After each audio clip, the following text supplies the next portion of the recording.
గత కొంతకాలంగా తప్పించుకు తిరుగుతున్న బీఆర్ఎస్ మాజీ ఎమ్మెల్యే షకీల్ కుమారుడు రాహెల్ను పోలీసులు ఎట్టకేలకు అరెస్ట్ చేశారు. దుబాయ్ నుంచి భారత్కు తిరిగి వస్తుండగా శంషాబాద్ విమానాశ్రయంలో రాహెల్ను అదుపులోకి తీసుకున్నారు పంచగుట్ట పోలీసులు. అనంతరం రాహెల్ను పోలీసులు న్యాయమూర్తి ఇంటికి తీసుకొచ్చారు.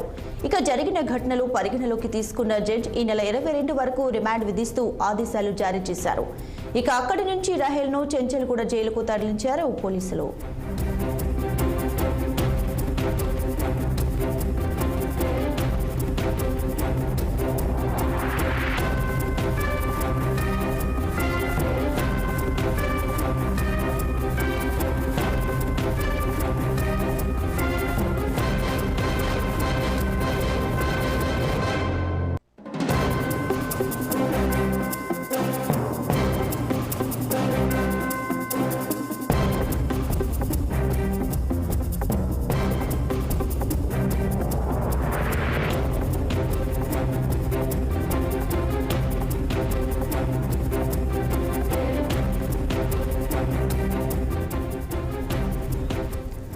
ఎట్టకేలకు బీఆర్ఎస్ మాజీ ఎమ్మెల్యే షకీల్ కుమార్ ని అయితే పోలీసులు అరెస్ట్ చేశారు. దీనికి సంబంధించి పూర్తి డీటెయిల్స్ అయితే మా ప్రతినిధి నిర్మల అందిస్తారు. నిర్మల.